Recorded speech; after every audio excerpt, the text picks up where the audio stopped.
The Fantasy Skirmisher. Hey everyone, welcome back to the Fantasy Skirmisher.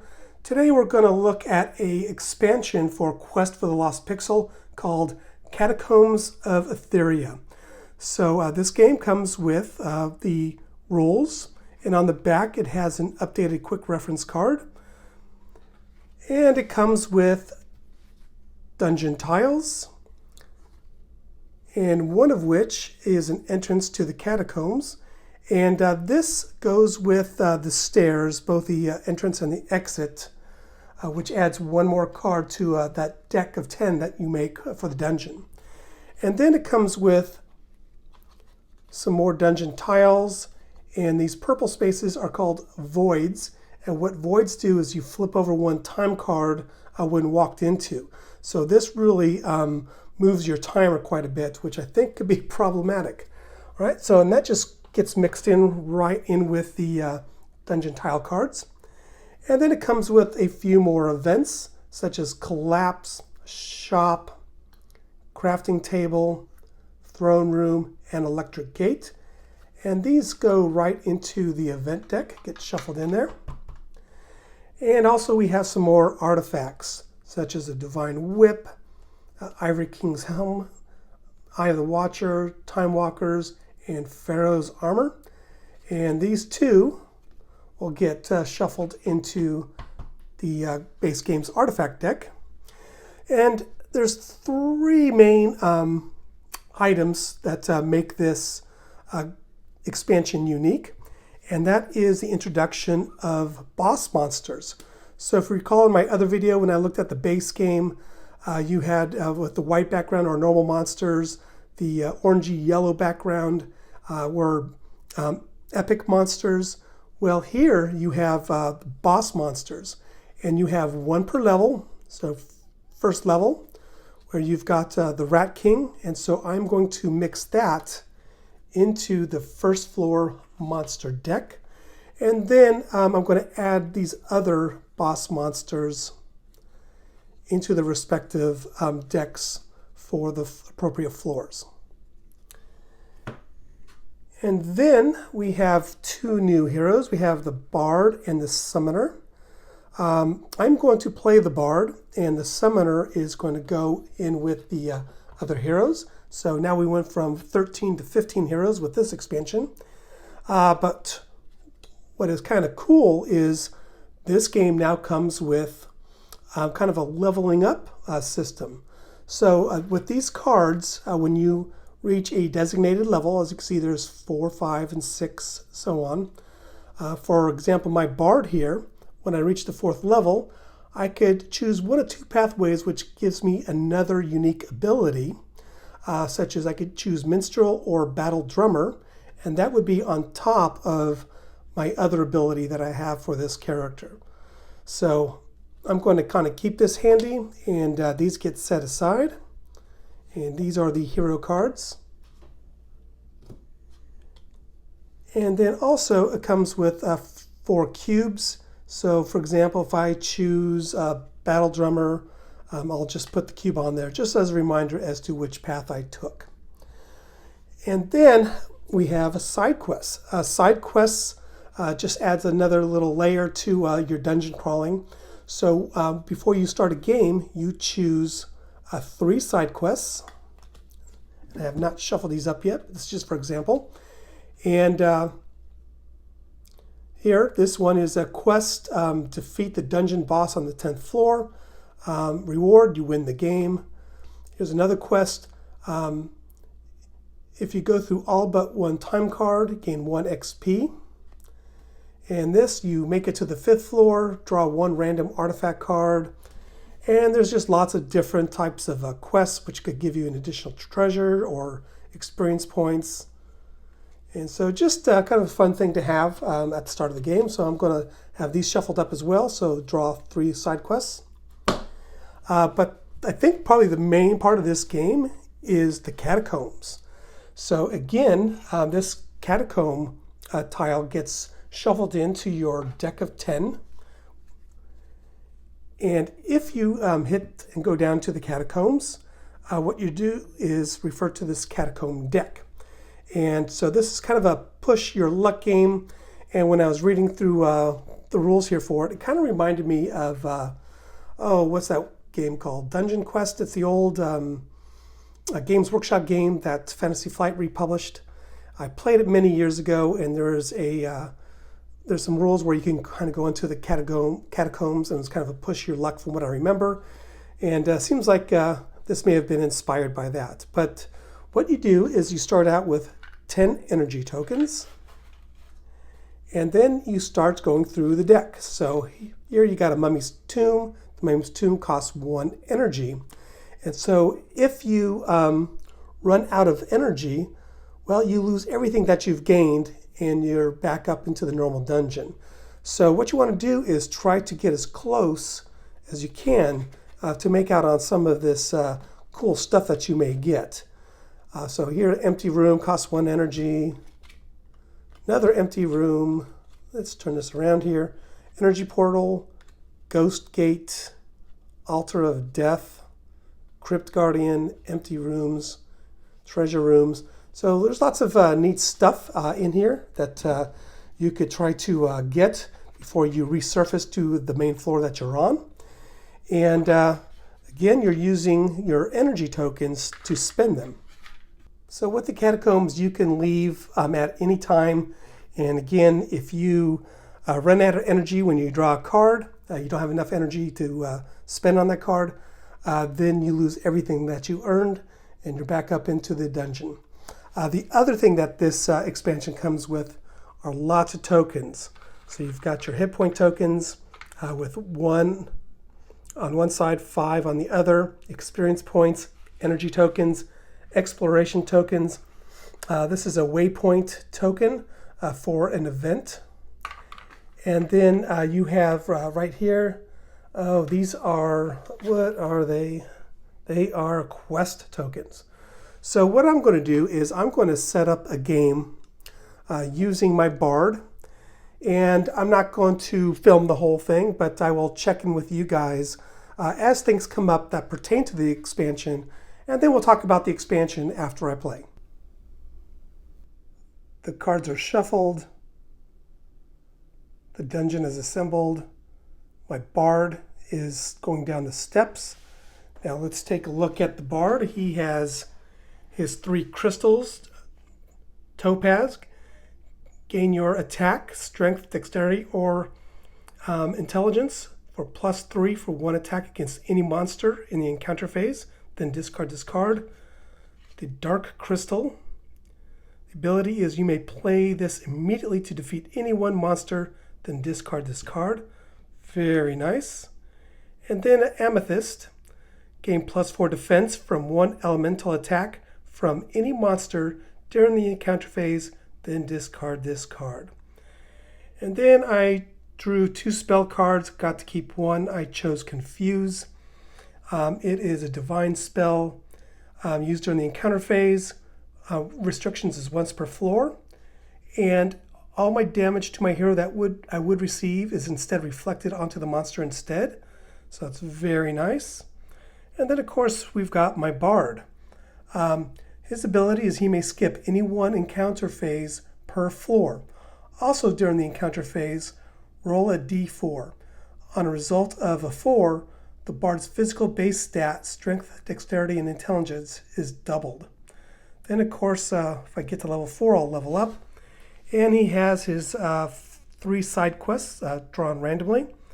The first one is place 1 quest token on this card each time your hero defeats an event. When there are 5 tokens on the card, gain the reward.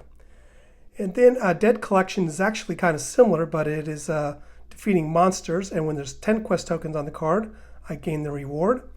And you can see the rewards here. Draw a random artifact. Over here, draw 2 random treasures. Then in the one in the middle here, Dark Defeat, I successfully make it through the catacombs. And if I do, gain 2 XPs. So now I am ready to play. I got off to a really bad start on level 1 here. First, I hit some Death Fog for an event. I rolled a 2, and so I took 4 damage. And then I battled a giant moth because I got stuck in the death fog and couldn't move afterwards. And he also caused some damage. And then on my second move, voila, there's the Catacombs tile. So I'm going down to the Catacombs because my sad little bard needs some help. So I want to find some treasure. So we've got the energy tokens. And it is a Crypt Guardian, costs 2 energy tokens. And it says, let's take a look together here. To defeat, you must roll 3d6. If at least 2 of the dice are odd, the Crypt Guardian is defeated.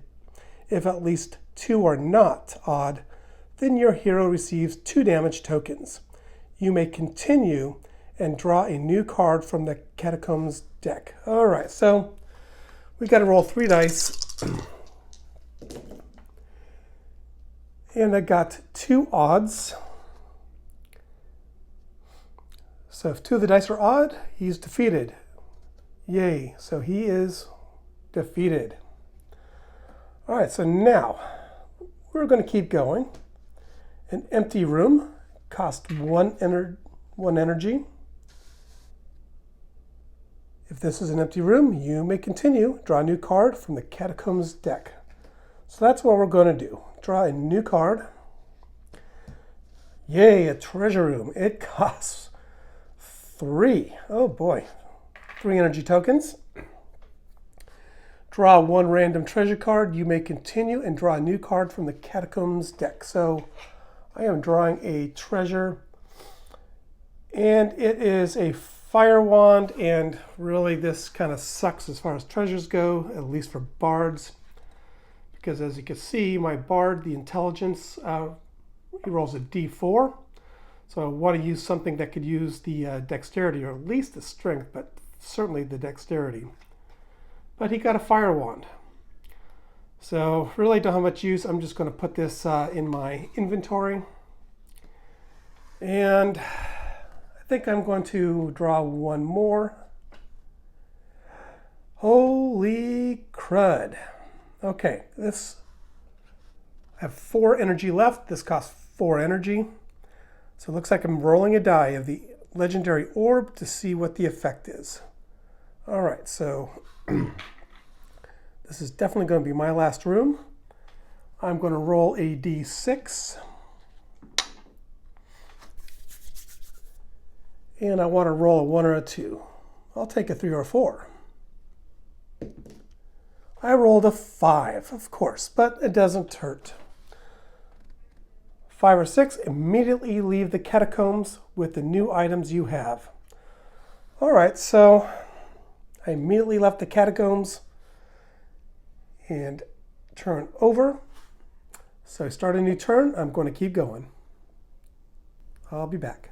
Level 1 was a very quick floor here. As you can see, I did get the Catacombs. Nothing really came of it. Got my butt kicked on an event. And the next tile down was, of course, the exit. I decided to wait a couple turns before I exited and to do some grinding. Then I had this kobold, which had an attack boost. So I decided to use my topaz to give myself a +3 for 1 attack, which fortunately worked because this attack boost would have given the kobold a 1d8 attack until the end of the encounter phase. So that's gains. So I assume that gains is on top of the 1d4 minus 1. And he has 5, 6, 7, 8, 9 hit points and 4 experience points. So it's going to be a kind of a tough situation in floor 2. So I'll get back to you. Bye. All right, we are on level 2, and I just found the Catacombs. And as you can see, I was able to explore a lot more tiles. And I thought I was on the brink of death, and I ran into a lot of events. And fortunately, 2 of the events were very good. One was a treasure, and the other was the Fountain of Youth, which allowed me to heal. So that would have been great, because the 4 more damage I've got since then probably would have killed me. So as far as treasures, I now have a katana, which gives me strength 2d4 minus 1. So I'm using my strength stat of d6 now.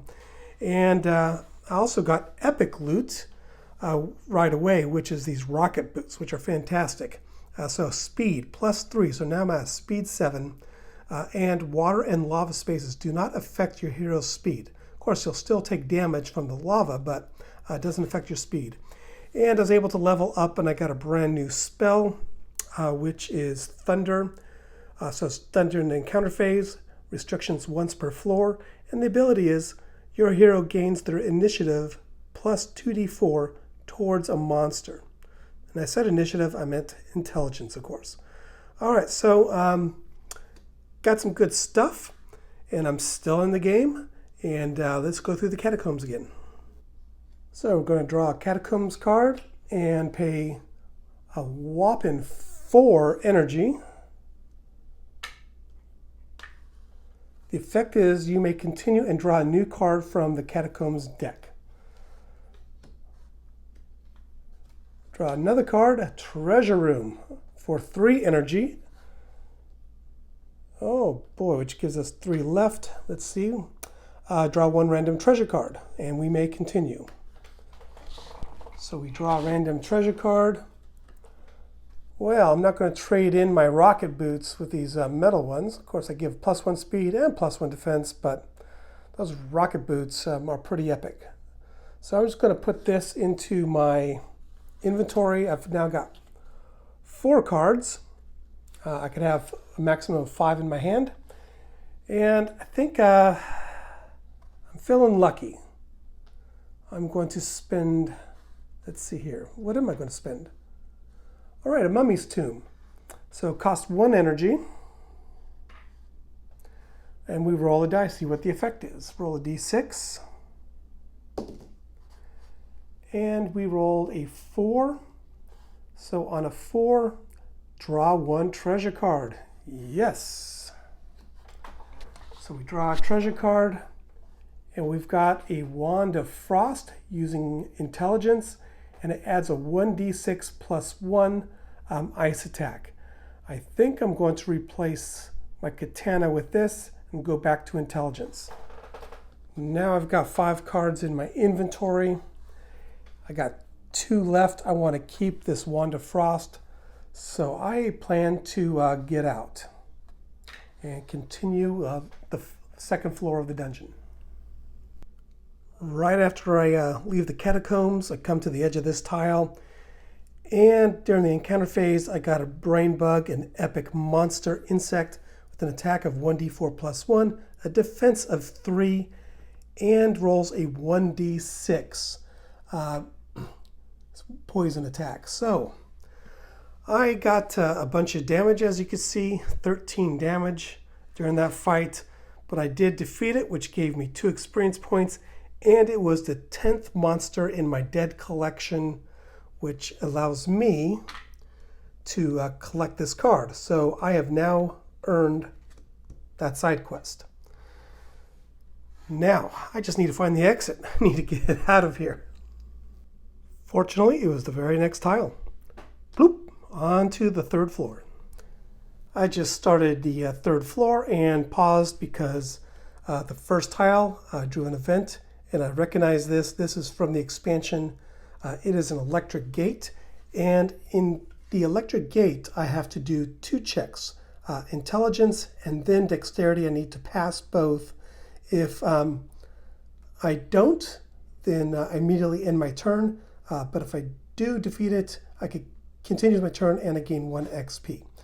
All right, so the intelligence check, my intelligence is a D4, and I just have to roll equal to or better. So I've got a 50% chance here, and I rolled a 3.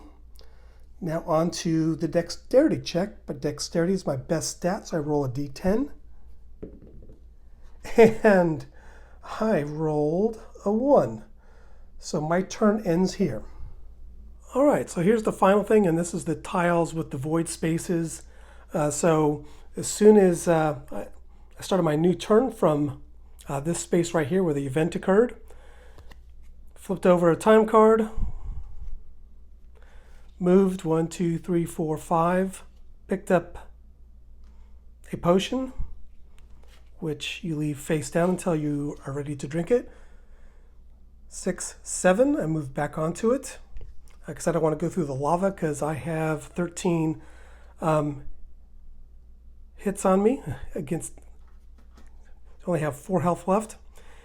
And then when I moved through this void space, I had to flip another time card. So this is kind of like the blue mill deck in Magic the Gathering or something, because it just, whenever you go through here, it just forces you to keep advancing the clock. And you've only got 10 turns and 11 tiles in this expansion to find the exit. So with that said, I am going to leave this here. I have just, a few health left. I'm only on the 3rd floor. I have no idea where the tile is, of course, to be able to escape to get to the 4th floor. And I really don't have anything right now. Maybe I have a potion that may save me or it may kill me. I don't know. Killed me the last game, so go. So anyway, I'm going to leave that at this. I really enjoy this expansion. It is a lot of fun. I like what it brings to the game. I like the press your luck aspect of the catacombs. I like the new terrain piece that forces you to turn the time cards. So that really kind of puts pressure on you. I like the new heroes. I like just really everything about it. Of course, I love all of the tokens that come with this expansion, and very helpful, very handy. And this is just a lot of fun. So I'm going to continue to use this. There's no reason for me to kind of keep it separated. I will always have this expansion when I play Quest for the Lost Pixel. All right, so next time when I break out this game, we're going to take a look at my other expansion that I have, which is the last expansion for this series, and that is the Deities of Time. And this adds villages, so like outside places. I have no idea how it works. I haven't looked at it yet, but I'm excited to get this on the table as well. All right, guys, thank you for watching. Please press like if you haven't already, so that way people could find me. And I'll see you next time on the Fantasy Skirmisher. Bye-bye.